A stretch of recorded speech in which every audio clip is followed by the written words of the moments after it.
مفتی طارق مسعود special.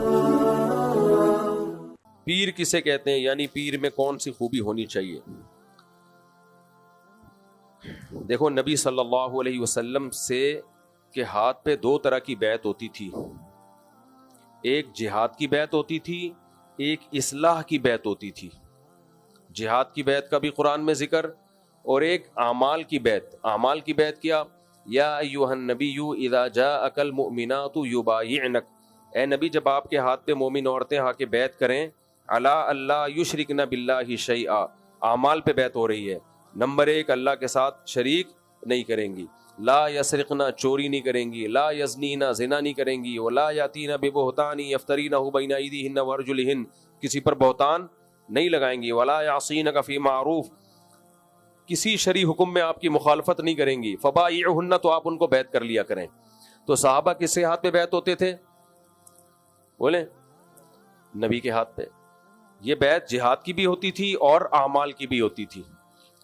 جب نبی صلی اللہ علیہ وسلم دنیا سے گئے ہیں تو جہاد اور خلافت والی بیعت تو باقی رہی، اعمال والی بیعت کو وقتی طور پہ ختم کر دیا گیا، کیونکہ جو مشائخ تھے اگر وہ نبی کے نائب بن کے لوگوں کو بیعت کرتے تو خطرہ تھا بغاوت نہ ہو جائے، کیونکہ خلیفہ کے ہاتھ پہ بیعت ہو رہی تھی اور اس وقت بغاوتوں کے خطرے بہت تھے، اسلامی حکومت پوری طرح اسٹیبل نہیں ہوئی تھی، تو اس میں خطرہ تھا کہ بھئی بیعت کر رہا ہے، ایسا نہ ہو کل خلافت کا اعلان کر دے۔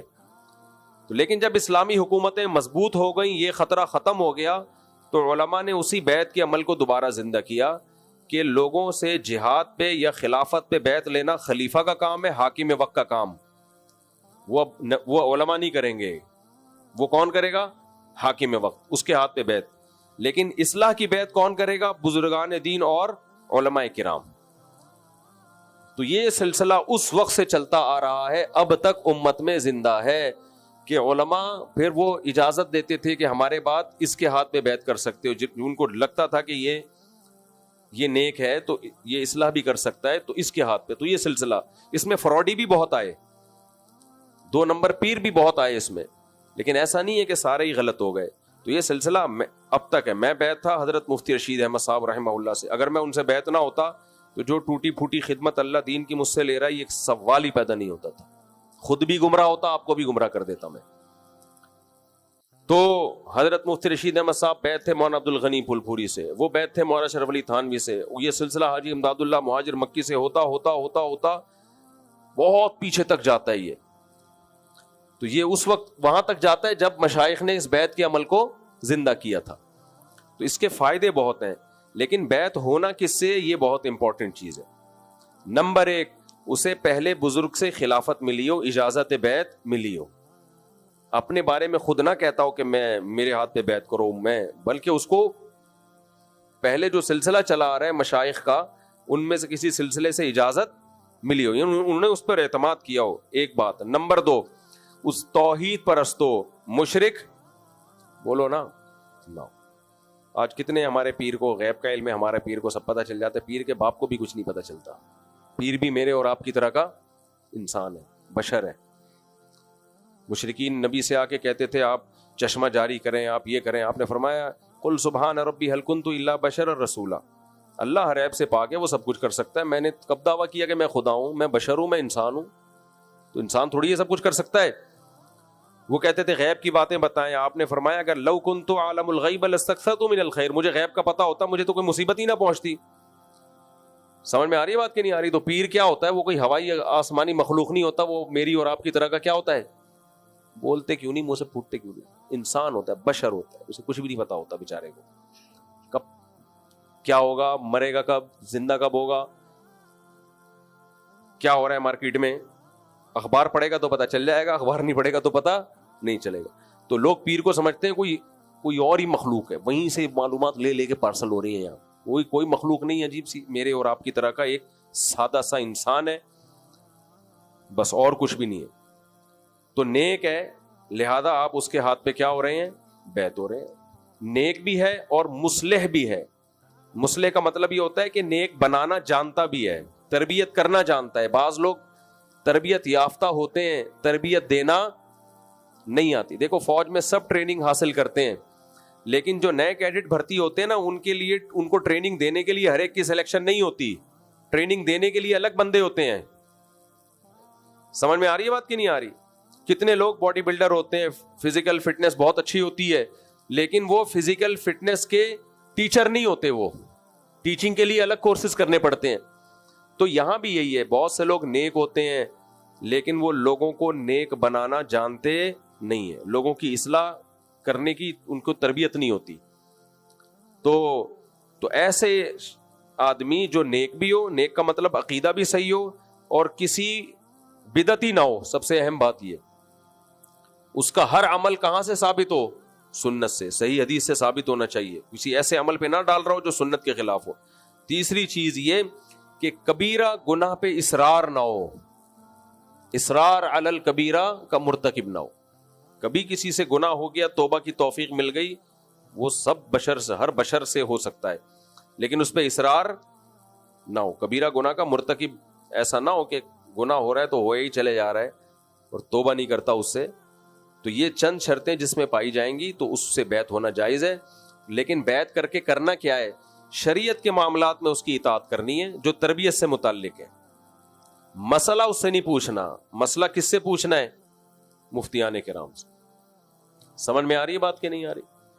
تو پیر و مرشد آپ کو شرعی مسائل جب بتائے گا جب وہ مفتی ہو. اگر مفتی نہیں ہے تو بس اس سے بولیں کہ میرے اندر یہ برائی ہے, فحش فلمیں دیکھنے کی عادت ہے, میں نشہ کرتا ہوں, ماں باپ کے ساتھ اچھا سلوک نہیں ہے, وغیرہ وغیرہ, یہ برائیاں مجھ سے چھوٹ نہیں رہی ہیں, تو آپ میری تربیت کریں. تو وہ آپ کی تربیت کرے گا تاکہ آپ سے یہ برائیاں چھوٹ جائیں, اور چھوٹتی ہیں برائیاں. اس سے آگے نہیں جانا. حلال حرام کا علم اس سے نہیں لینا. حلال حرام کا علم کس سے لینا ہے بھائی؟ مفتیان کرام سے, علماء کرام سے. دوسری بات یہ کہ مباح چیزوں میں, مباح سمجھتے ہو یعنی کچھ کام ایسے ہوتے ہیں جو کرنا بھی جائز ہے, نہیں کرنا بھی جائز ہے. تو جب ایسی چیز ہوگی تو اس میں ماں باپ کو اپنے پیر پہ ترجیح دینی ہے. نہیں آئی میرا خیال ہے بات؟ اس کی ایک مثال, ایک بڑے بزرگ تھے, انہوں نے اپنے مرید سے کہا سر منڈاؤ, ٹنڈ کراؤ تم. اب ان کے ماں باپ کو وہ ٹنڈ پسند بولو نہیں تھی. اس نے مجھ سے کہا کہ میرے والدین کہہ رہے ہیں یہ گنجے ہو کہ ہم آپ اچھے نہیں لگ رہے, اور میرے جو پیر و مرشد ہیں وہ کہہ رہے ہیں گنجے ہو جاؤ. تو میں نے کہا بھائی اللہ نے قرآن میں 20 جگہ ماں باپ کا حق اللہ رسول کے بعد سب سے بولو زیادہ. اب یہ بال رکھنا نہ رکھنا کوئی شریعت کا تو اس سے تعلق نہیں ہے. تو اس میں اگر آپ کے ماں باپ کو آپ کی ٹنڈ بری لگ رہی ہے تو کس کو فالو کرنا ہے؟ ماں باپ کا دل دکھانا کیا ہے؟ ہمارے حضرت سے کسی نے پوچھا, مفتی رشید احمد صاحب رحمہ اللہ سے, وہ بھی پیر و مرشد تھے, تو کسی نے پوچھا حضرت ایک کام کا میرے ماں باپ مجھے حکم دیتے ہیں اور میرے پیر صاحب مجھے اس کے خلاف کا حکم دے رہے ہیں, اور وہ حلال حرام سے اس کا تعلق نہیں ہے. تو حضرت نے فرمایا وہ پیر ہو ہی نہیں سکتا جو ماں باپ کی مرضی کے خلاف آپ کو حکم دے. وہ پیر ہی صحیح نہیں ہے. اگر وہ صحیح شرعی پیر ہے تو وہ ماں باپ کی مرضی کے خلاف آپ کو آرڈر نہیں دے گا, اس لیے کہ اس کو پتا ہے کہ ماں باپ کی نافرمانی بہت بڑا جرم ہے. تو یہ اگر اس اعتدال کے ساتھ کسی سے بیعت ہوا جائے اور پیر میں یہ خاصیت ہو, یہ چیزیں جانتا ہو, تو پھر یہ بہت فائدے کی چیز ہے. بیعت ہونے کا بہت فائدہ. جتنے بڑے بڑے مشائخ بزرگان دین ماضی میں پیدا ہوئے ہیں, سب کا کسی نہ کسی سے اصلاحی تعلق تھا. یہ جو آج مذہبی اسکالر آ رہے ہیں نا فرعون بنے ہوئے, وجہ کیا؟ ان کا کوئی مینٹور نہیں ہوتا. یہ چند کتابیں پڑھ کے عالم بنتے ہیں اور خود کو سمجھنے لگتے ہیں اور اپنے بارے میں ان کو وہم ہو جاتے ہیں ہم بہت نیک ہیں, پھر وہ تکبر کا ایک کنستر بن جاتے ہیں. اللہ بچائے. بجلی علی میں سوال مکمل کروں. مفتی صاحب اگر بچہ آپریشن سے پیدا ہو, آج کل تو آپریشن سے ہی ہو رہے ہیں, تو پھر کی بھی عورت 40 دن تک نماز نہیں پڑھے گی؟ دیکھو بچے کی ولادت کے بعد عورت کو جو خون آتا ہے وہ نفاس کا خون کہلاتا ہے. جتنے دن خون آئے گا اتنے دن نماز نہیں پڑھے گی. جب خون بند ہو جائے گا تو نماز پڑھنا شروع, چاہے وہ 3 دن میں بند ہو جائے, 10 دن میں بند ہو جائے, 20 دن میں بند ہو جائے. اس کے لیے 40 دن انتظار کرنا ضروری نہیں ہے. 40 دن کا مطلب یہ ہے کہ اگر بند ہی نہیں ہو رہا, 40 دن سے بھی اوپر چلا گیا, تو پھر 40 دن کے بعد غسل کر کے نماز شروع کر دے گی وہ. تو جب خون بند ہو گیا 10 دن میں 15 دن میں بچے کی ولادت کے بعد عورت پاک ہو جاتی ہے اور وہ نماز بھی شروع کر دے اور روزہ رکھنا بھی شروع کر دے. اچھا بھائی, کچھ لوگ بیان کے دوران گہری نیند سو گئے اور بغیر وضو کے صف میں بیٹھ گئے. بیٹھے بیٹھے جتنا بھی سو جائیں وضو نہیں ٹوٹتا, نبی صلی اللہ علیہ وسلم عشاء کی نماز میں بعض دفعہ تاخیر سے آتے تھے, صحابہ بیٹھے ہوتے, صف میں اونگ آ رہی ہوتی تھی. ایک دفعہ نبی دیر ہو گئی, نبی صلی اللہ علیہ وسلم کو حضرت سب اونگ رہے تھے نا, تو حضرت عمر بڑے ذرا قوی القلب تھے, حضرت عمر نے آپ صلی اللہ علیہ وسلم کے حجرے کی طرف آواز ماری, نامت النساء والصبیان, عورتیں بچے سو گئے. ٹھیک ہے, تو پھر نبی صلی اللہ علیہ وسلم تشریف لائے. تو بیٹھے بیٹھے سونے سے وضو نہیں ٹوٹتا. ہاں آپ بیٹھے ہوئے ہیں اور آپ ایک طرف کو لڑک گئے, اتنا لڑک گئے کہ ٹوٹل ہر انسان کے پاس 2 تشریفیں ہیں, کیا خیال ہے؟ تو ایک تشریف اٹھ گئی, ایک دیہاتی آیا, تو کراچی میں آیا نا, تو کراچی میں لوگ تھوڑا تمیز سے بات کرتے ہیں, تشریف لائیے تشریف لائیے. تو وہ کہتا تھا یار یہ تشریف کیا چیز ہے, مجھے کیوں نہیں کہتے کہ آپ خود آ جائیں. آپ سمجھتے ہیں تشریف کا مطلب, جو آپ مدینہ سے آئے ہیں, ان بھائی کو اردو میں سمجھاؤ یار, یہ لطیفہ ورنہ مزہ نہیں آئے گا. ان کو صحیح طرح ٹرانسلیٹ کریں, اس کی عربی میں سمجھائیں ان کو, سوری اردو میں کہہ رہا ہوں. تو جو بھی آتا تشریف لائیے, یہ عربی ہے مدینہ منورہ کی, تو جو بھی آتا تشریف لائیے تشریف لائیے. وہ کہتا ہے یار یہ کیا چیز لے کر آ رہے ہیں, دیکھتا کچھ بھی نہیں لا رہے. بڑا حیران تھا کہ یار یہ خود جا رہا ہے تو تشریف تو لے کے نہیں آ رہا, تشریف کیا چیز ہے. تو ایک دن کسی نے کسی کو کہا تشریف رکھیں, اس نے کہا اب دیکھتا ہوں کیا رکھتا ہے, اب دیکھتا ہوں یہ رکھتا کیا ہے. تو ظاہر آدمی کولے ٹکا کے زمین بیٹھتا ہے کہیں بھی کرسی پہ, تو کولے رکھ دیے. کہہ رہے وہ تم لوگ اس کو تشریف بولتے ہو, اس کو تشریف بولتے, کتنے بےہودہ لوگ ہو یار, تشریف لاؤ تشریف لاؤ. تو بندے کو خود بولو تم آ جاؤ. تو میں بتا رہا ہوں 2 تشریفیں ہوتی ہیں, اگر وضو کے دوران تھوڑا سا لڑک گئے اور ایک سرین تھوڑا کولا جو ہے زمین سے اٹھ گیا تو پھر وضو ٹوٹ گیا. یا لیٹ کے سو گئے, اگر ٹیک لگا کے بھی بیٹھے ہوئے ہیں لیکن دونوں سرین زمین پہ ٹکی ہوئی ہیں تو اس سے بھی وضو نہیں ٹوٹتا. سمجھ رہے ہو؟ سجدے میں سو گئے اور بالکل ہی زمین پہ بچھ گئے تو بھی وضو ٹوٹ جائے گا. اگر بچھے نہیں ہیں مردوں کی طرح سجدہ جیسے ہوتا ہے وہ اٹھا کے بازو, تو پھر اس دوران اگر آنکھ لگ گئی تو بھی وضو نہیں ٹوٹتا. قیام میں سو گئے یا تحیات میں سو گئے, اس سے وضو نہیں ٹوٹتا. کچھ عرصے سے ایک رجحان ہے, ٹیچر اور طالب علم کی شادیاں ہو رہی ہیں. ہمارے معاشرے میں بہت سے مرد اساتذہ اسکول کالج میں اپنی ہی اسٹوڈنٹ سے نکاح کر رہے ہیں. کیا یہ درست ہے؟ بالکل درست ہے. زنا نہیں کر رہے, کیا کر رہے ہیں؟ نکاح کر رہے ہیں. تو اگر ٹیچر اپنی اسٹوڈنٹ سے نکاح کر لے, اسٹوڈنٹ ٹیچر سے کر لے, اس پہ ہمیں کوئی اعتراض نہیں ہے. اس کو تو ہم کہہ رہے ہیں کرو کمبختوں, یہ کام تو کرو. کون منع کر رہا ہے؟ اس کے علاوہ کچھ نہیں کرو بس.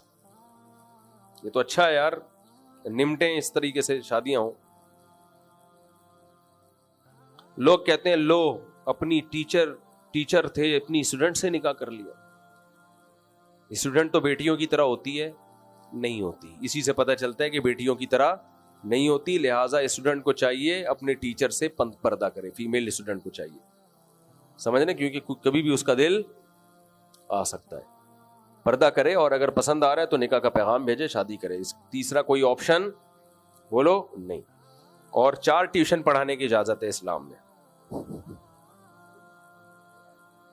ایک میل کو 4 فیمیل کو پڑھانے کی اجازت, سمجھ رہے ہیں؟ تو 4 اسٹوڈنٹ سے آپ شادی کرو. ہم تو کہہ رہے ہیں کرو شادی, کوئی اور کام مت کرو. آج کل نئے نور مارکیٹ سے شارٹ کر دیے گئے ہیں, مختلف ایجنٹ اضافی پیسے لے کر عوام کو دے رہے ہیں. حرام ہے بھائی. نوٹ کے بدلے میں اتنا ہی نوٹ آ سکتا ہے, کمی بیشی کے ساتھ نوٹ جائز نہیں ہے. مفتی صاحب کوئی ہیلے کے لیے یہ جائز ہے کہ نوٹ کے علاوہ کوئی اور چیز رکھ دیں, تو جو اضافہ ہوگا اس چیز کے مقابلے میں ہو جائے گا. اس کی مثال ایسے جیسے آپ 8 روپے کے بدلے میں 10 روپے لے رہے ہیں, تو 8 روپے کے ساتھ ایک ماچس کی ڈبیا رکھ دیں. ایسی چیز جس کی کوئی ویلیو ہو, تو یہ جائز ہیلا ہے, اس سے آپ سود سے بچ جائیں گے. مفتی صاحب کیا کہتے ہیں یار, یہ پتہ نہیں کیا لکھا ہوا ہے, NFT. یہ بھی بلاک چین کی طرح کی ایک بزنس ہے, ناجائز ہے.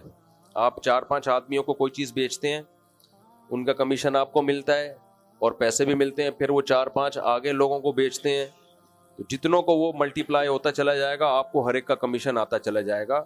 اس کی شریعت میں کوئی گنجائش نہیں ہے, اس کا کوئی تک ہی نہیں بنتا. تبھی اس میں ایک سستی چیز بہت مہنگی کر کے بیچی جا رہی ہوتی ہے, اسی لالچ میں کہ یہ پیسہ یا تو ہمارا ڈوب جائے گا جو اضافی ہم نے لگایا ہے, اور اگر وہ آگے پہنانے پہ اس نے پہنا دیا, لوگوں کو تقسیم کر دیا تو اور اضافہ کی, تو یہ غرر ہے, اس میں جائز نہیں ہے. مفتی صاحب السلام علیکم, یہ کیا لکھا بھائی؟ عرض ہے کہ میرا اکاؤنٹ میزان بینک میں, جب میں اے ٹی ایم دوسرے میں استعمال کرتا ہوں اضافی رقم کاٹی جاتی ہے, تو کہتے ہیں سود میں آتے ہیں. نہیں, سود میں نہیں آتے, وہ سروس دیتے ہیں آپ کو پیسے ٹرانسفر کرنے کے. اچھا بھائی مفتی صاحب السلام علیکم, I want to meet you. I came here to meet you from America. Please give me 5 minutes of your time. Thank you very much. Nice to meet you. کہاں ہے بھائی یہ بندہ, کہاں ہے؟ Where are you? اچھا, اردو میں ملیں گے یا انگلش میں ملیں گے؟ آپ کو انگلش آتی ہے, پھر اردو میں بات کریں گے. میں ہمیشہ انگلش میں اس سے بات کرتا ہوں جس کو انگلش نہیں آتی, اور آپ لوگ بھی امریکہ جاؤ نا, اردو میں بات کیا کرو. یہ میں آپ کو, جن کو انگلش آتی ہے وہ بھی کس میں بات کیا کریں؟ اردو میں. کینیڈا, امریکہ, یو کے, جس کو بھی یہاں انگلش آتی ہے, جب ان ملکوں میں جائے تو اللہ کا واسطہ اردو میں بات کیا کرے وہ, کیونکہ وہاں لوگوں نے ہمیں بتایا کہ مفتی صاحب آپ کے یہاں سے لوگ آتے ہیں, وہ بلا وجہ کی نا بھرم میں لینے کے لیے انگلش مارنا شروع کر دیتے ہیں, اور پھر گورے ہنستے ہیں ان کے اوپر. تو مجھے بھی انہوں نے پابند کیا بیان اردو میں ہی کرنا ہے. میں نے کہا بھائی مجھے اتنی انگلش نہیں آتی کہ میں انگلش میں بیان کروں. انہوں نے کہا آتی بھی ہونا تو اردو میں بیان کرنا ہے. اور مجھے یہ بھی کہا وہاں سے جتنے اسکالرز آتے ہیں, خدا کے لیے ان کو بولو اردو میں بیان کیا کرو, اس میں کوئی عیب نہیں ہے اردو میں.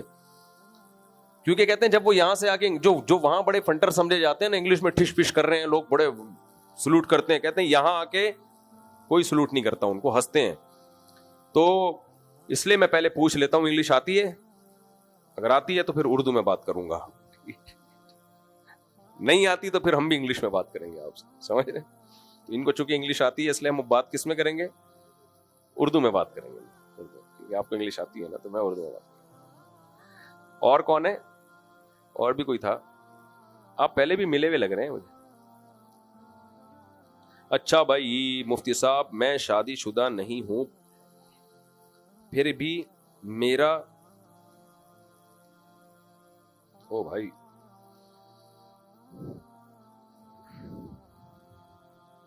یہ سب کے سامنے پوچھنے کے سوال نہیں ہے. مفتی صاحب منیر شاکر صاحب قبر کے عذاب اور تراویح کا انکار کرتے تھے. مجھے نہیں پتا ان کے عقیدے کیا تھے, میں نے تو ان کو فیور اس لیے کیا کہ جب میں پریشانی میں تھا انہوں نے مجھے بہت زیادہ فیور کیا, بڑا دل بڑا کیا, تو اس لیے میں ان کا شکر گزار رہوں گا. اللہ ان کی شہادت قبول فرمائے, ان کے درجات کو اللہ تعالیٰ بلند فرمائے. باقی جب کوئی دنیا سے چلا گیا تو کیا کرنا ہے اس کے جو ہے نا ان باتوں کو لے کے. یہاں ایک تنظیم ہے فکر شاہ ولی اللہ کے نام سے, اس میں بہت سارے اشکالات ہیں علماء کو اس تنظیم پہ. بیت الخلاء کا مسئلہ رہتا ہے آخر میں. بھائی صاحب کیا بات ہے, مجھے حکیم نہیں ہوں میں, ان کو قبض ہے اور کہہ رہے ہیں جب میں زور لگاتا ہوں تو قطرے آتے ہیں. پیشاب کے بعد کہتے ہیں قطرے آتے ہیں, اس سے کچھ ہوتا نہیں اگر پیشاب کے بعد قطرے آتے ہوں یا پہلے قطرے آتے ہوں, کوئی اتنا خطرناک مسئلہ نہیں ہے یہ.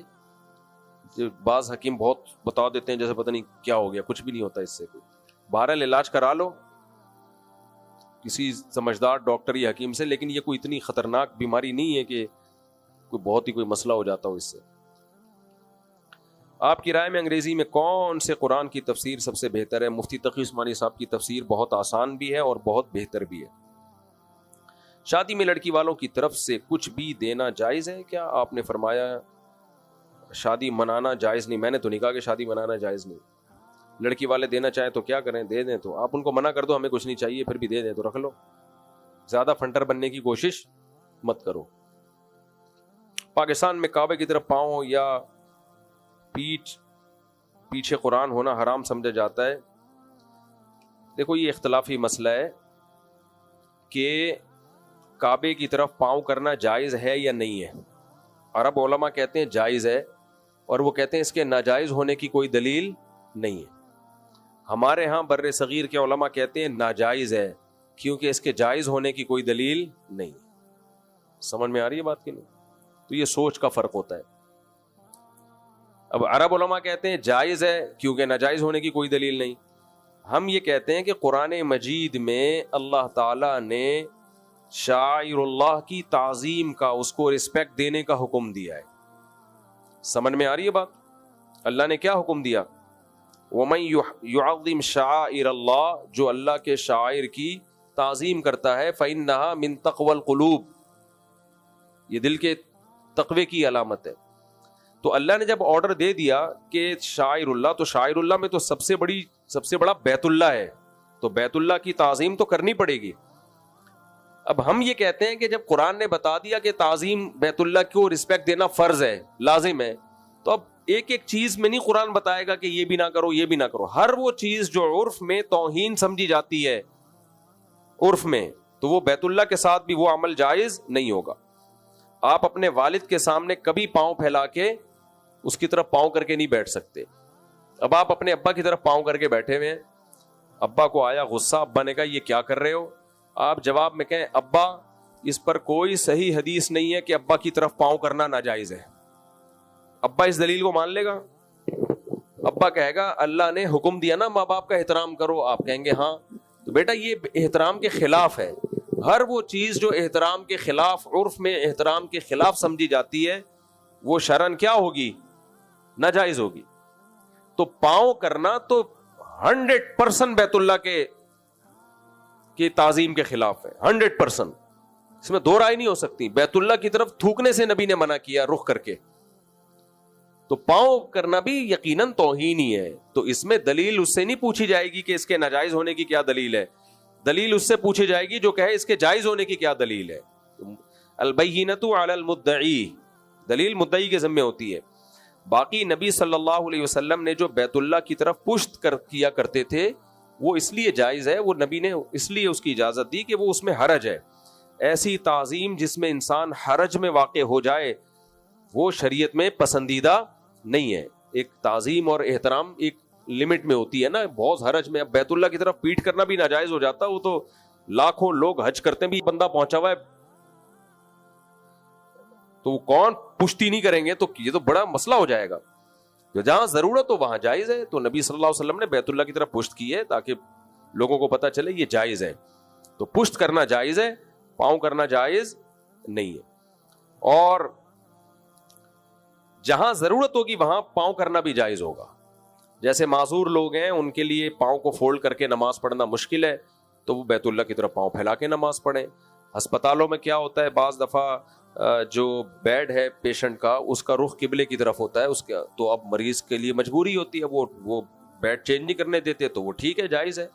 تو اس میں پھر پریشان ہونے کی ضرورت نہیں ہے. اس میں پھر یہ نہیں کہ پاؤں موڑو، کوئی بات نہیں بھائی، جہاں ضرورت ہے وہاں جائز ہے. اسی طرح قرآن کی طرف بلا وجہ پشت کرنا ٹھیک نہیں ہے، لیکن جہاں پشت کرنے میں، پشت سے بچنے میں پریشانی ہو رہی ہے تو وہاں کوئی حرج نہیں ہے.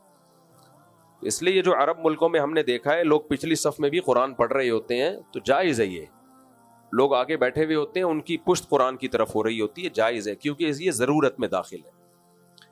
کیونکہ اگر آپ اس کو جائز نہیں قرار دیتے تو صرف جو اگلی صف میں ہوں گے وہی قرآن پڑھ سکتے ہیں، پچھلی صف والا تو پڑھ ہی نہیں سکتا. تو آپ اتنے لوگوں کو قرآن کی تلاوت سے محروم کر رہے ہو بھائی. ہمارے یہاں اتنی ٹینشن لوگوں نے دی ہوئی ہے، پشت ہو رہی ہے بھائی. پھر وہ بیچارہ اینگل چینج کرتا رہتا ہے بیٹھ کے، اس کا اپنا فرما الائنمنٹ آؤٹ ہو جاتی ہے اس کی. تو ادب تمیز کو پر عمل کرنا چاہیے، لیکن اس کو مسلط نہیں کرنا چاہیے اپنے اوپر. تو اس لیے یہ جو ہمارے یہاں مسجدوں میں پیچھے قرآن ہی نہیں پڑھنے دیتے کہ پشت ہو رہی ہے، یہ غلط رواج ہے. تو پیچھے بھی آدمی ہونے چاہیے، قرآن پڑھیں، اس سے پیچھے بھی پڑھیں، کوئی بات نہیں. اگر آگے کسی کی پشت ہو رہی ہے تو اس کی توہین کی نیت نہیں ہے اور ضرورت بھی ہے تو یہ شرعن جائز ہے، اس میں کوئی حرج نہیں. تو ادب کریں لیکن اس کو مسلط نہ کریں. وہ ایسے ہی ہے جیسے ایک قاری صاحب نے اپنے شاگرد کو کہا، تجوید سکھاتے تھے کہ کوئی بات تجوید کے بغیر نہیں کرنا. قرآن سکھا رہے تھے نا ان کو، ہر چیز کیسے، اردو بھی تجوید کے ساتھ.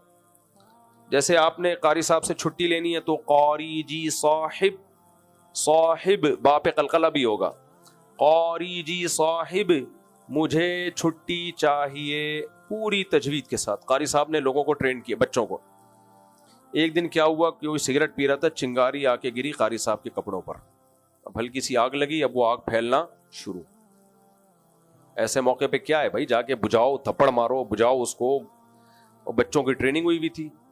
ایک بچے نے کہا قاری جی صاحب آپ کے کپڑوں پر چنگاری، پھر اس کو خیال آیا کہ نون کا وہ رہ گیا، غنہ رہ گیا، چنگاری.